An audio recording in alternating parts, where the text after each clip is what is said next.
दोस्तों, बैंकिंग बंधु चैनल में आपका स्वागत है।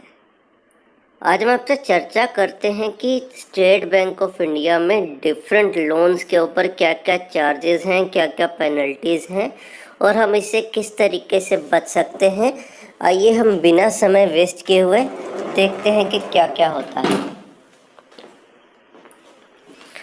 सबसे पहले आप जान लीजिए कि सैंक्शन लेटर क्या होता है, क्योंकि सैंक्शन लेटर के अंदर सब कुछ मेंशन होता है। आपका प्रोसेसिंग चार्ज, आपका रीपेमेंट शेड्यूल, आपका रेट ऑफ इंटरेस्ट, आपका टेन्योर कितना है, आप पहले जमा कराएंगे तो क्या पेनल्टी है और प्रोसेसिंग चार्जेस क्या होते हैं।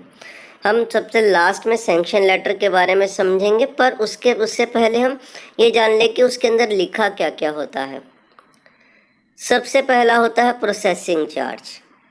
प्रोसेसिंग चार्ज का मतलब है कि आपका लोन प्रोसेस करने के अंदर बैंक का क्या खर्चा आ रहा है, बैंक का क्या टाइम लग रहा है, और इसी के चार्जेस होते हैं, क्योंकि उसमें इंस्पेक्शन वगैरह करना पड़ता है, आपका प्रपोजल बनाना पड़ता है, सब सिबिल वगैरह निकालना रहता है, सब डिटेल आती है।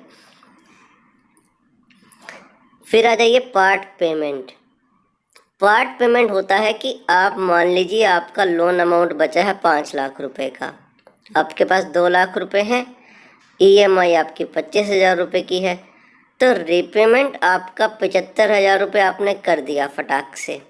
तो इसका मतलब आपने पार्शियल पेमेंट जो आपके पास सेविंग थी उसमें से कर दी, तो उसको पार्ट पेमेंट कहते हैं कि आपने थोड़ा सा पैसा एक्स्ट्रा जमा कर दिया। प्री पेमेंट, आपने लोन समय से पहले ही उसमें प्री पेमेंट कर दी, मतलब 5 लाख आपका बचा था, आपके सेविंग में 6 लाख रुपए थे, आपकी ईएमआई तो 25,000 की थी, पर आपने क्या किया, क्योंकि आपके पास पैसा था आपने प्री पेमेंट कर दिया, पर लोन बंद नहीं किया, आपने पूरा पैसा, लगभग पूरा पैसा चुका दिया ताकि आपका ब्याज बच सके, उसको कहते हैं प्री पेमेंट। अब आ जाइए फाइनली फोरक्लोजर, मतलब आपका लोन 5 लाख का, सेविंग आपके पास मान लीजिए 6 लाख रुपए की है, सेविंग अकाउंट में पैसा, आपने 20 साल के लिए कोई भी लोन लिया, आपने 5 साल में ही उसको चुकता कर दिया, आपने समय से पहले चुकता कर दिया, उसको कहते हैं फोरक्लोजर। तो देखते हैं इन सभी चीज़ों के चार्जेस क्या क्या हैं एसबीआई में। अदर चार्जेस क्या रहते हैं, आप कोई भी लोन लेने जाएंगे, आपको स्टैम्प पेपर खरीदना होगा, आपका ड्यू डिलिजेंस कराया जाएगा, जैसे मान लीजिए आपकी इंक्वायरी कराई जाएगी, आपके पेपर चेक कराए जाएंगे, आपकी प्रॉपर्टी के पेपर चेक कराए जाएंगे, प्रॉपर्टी की वैल्यूएशन कराई जाएगी, प्रॉपर्टी और स्टॉक का इंश्योरेंस होगा, आपके अकाउंट में ईसीएस लगेगा, आपकी प्रॉपर्टी को बैंक बंधक रखेगा, उसके चार्जेस सरसाई में दिए जाएंगे। तो ये कई तरीके के चार्जेस होते हैं जो बैंक बियर नहीं करता है, ये जिसके होते हैं कस्टमर ही बियर करता है। अब ये देखिए एसबीआई में होम लोन के क्या चार्जेस हैं। अगर आप उसको पहले अदा कर देते हैं, मतलब आपका लोन 10 साल का है, आप मान लीजिए 2 साल में अदा कर देते हैं तो कोई चार्ज नहीं है, प्री पेमेंट कोई चार्ज नहीं है, फोरक्लोजर कोई चार्ज नहीं है। पर्सनल लोन, पर्सनल लोन में एसबीआई में 0 से 3%, मतलब आपका किस तरीके से आपने पीएपीएल के थ्रू लिया है, योनो ऐप के थ्रू लिया है या बैंक में जाके अप्लाई किया है, वो तरीके के हो सकता है। तो इसमें 0 से लेके 3%, आप अपने सैंक्शन लेटर में इसको देख सकते हैं, ये वहाँ लिखा रहता है कि आपको क्या चार्जेस पड़ेंगे।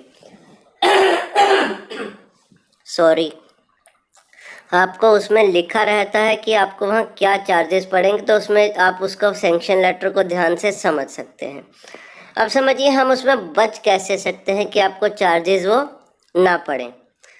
मान लीजिए आपने 5 लाख का लोन लिया, आज वो 2 लाख रुपए का बचा हुआ है और आपको 50,000 रुपये अगर मान लीजिए देने हैं, तो अगर आप जनरल देखेंगे तो आपको 50,000 रुपये 3%, मतलब आप डालेंगे खाते में 50,000 रुपये, आपके खाते में जमा होंगे 48,500, तो कोई फ़ायदा नहीं है। तो इसमें आपको क्या करना चाहिए, अगर आपको मान लीजिए ये पैसा बचाना है और आपको नए की भी ज़रूरत है, नए लोन लेने की और पैसा आपको चाहिए, तो आप अपने से पुराना लोन बंद मत करिए, कभी भी अपने पैसे से पुराना लोन मत बंद करिए। आप बैंक में बात करिए कि आपको और लोन चाहिए तो आप ज़्यादा बड़ी अमाउंट का लोन ले लीजिए और उसी लोन अमाउंट में उनको बोलिए कि इसको पुराने वाले को एडजस्ट कर दें, ताकि जिससे आपको नया अमाउंट भी मिल गया जो एक्स्ट्रा आपको चाहिए और आपका खर्चा भी बच जाएगा। तो ये ध्यान देने वाली बात है। अब पेंशन लोन के अंदर भी सेम चार्जेस हैं। अगर आप प्री पेमेंट कर देते हैं तो 0 से 3%। तो ऐसी प्री पेमेंट का आप इसमें यहाँ कैसे बच सकते हैं, इसमें भी सेम तरीका है बचने का। और आप बैंक में बोले कि आपको नया लोन दे दिया जाए, तो जो नया लोन है आप बड़ी अमाउंट का ले लीजिए, जिससे आपको एक्स्ट्रा पैसा भी मिल जाए और पुराने वाला लोन भी एडजस्ट हो जाए आपका। तो जिससे ऑटोमेटिक आपका पुराना लोन का बर्डन भी ख़त्म हो जाएगा और लोन भी बंद हो जाएगा और आपको कोई चार्जेस भी नहीं देना पड़ा। फिर आप ये देखें कि एसबीआई के अलग अलग तरीके के प्री अप्रूव पर्सनल लोन होते हैं, पीएपीएल वाले। उसमें 0 से 3%, ये 5 तरीके के रहते हैं।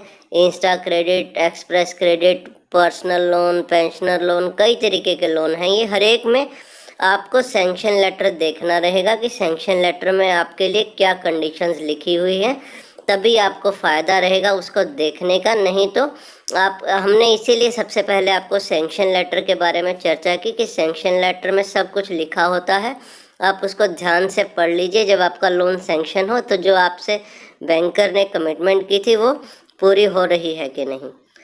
गाड़ी के लोन में 2% चार्जेस होते हैं अगर आप उसको 2 साल से पहले बंद करते हैं या 2 साल से पहले कुछ पैसा डालते हैं। मान लीजिए अपने गाड़ी में भी 1 लाख रुपए आपके पास एक्स्ट्रा था, आप लोन अकाउंट में डालना चाहते हैं तो डल जाएगा, पर 1 लाख का 98,000 रुपये ही आपको क्रेडिट मिलेगा क्योंकि 2% पेनल्टी है।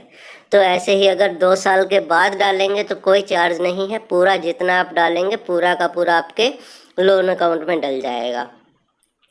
मुद्रा में कोई प्री पेमेंट नहीं है, कोई फोरक्लोजर नहीं है, कुछ भी नहीं है, आप जब चाहें पैसा डाल सकते हैं। गोल्ड लोन में भी कोई फोरक्लोजर नहीं है, कोई प्री पेमेंट नहीं है, जब आपका मन करे आप पैसा डाल सकते हैं। एजुकेशन लोन में भी ऐसा ही है कि कोई चार्जेस नहीं है पेमेंट करने के, प्री पेमेंट, फोरक्लोजर कुछ भी नहीं है। अब जब आपका मन करे आप इसमें डाल सकते हैं। उम्मीद करते हैं ये जानकारी आपको अच्छी लगी होगी। आप इसे अपने दोस्तों के साथ व्हाट्सएप ग्रुप पे, फेसबुक पे ज़रूर शेयर करिए, क्योंकि उनको भी हेल्प हो सके। अगर वो मान लीजिए अपना डिसीज़न लेने में हिचकिचा रहे हैं, उनको भी सैंक्शन लेटर के बारे में पता लग जाए कि सैंक्शन लेटर में क्या क्या लिखा होता है। और हमारे चैनल को भी ज़रूर सब्सक्राइब करिए ऐसी ही अच्छी अच्छी जानकारी भरी वीडियोस के लिए। Thank you.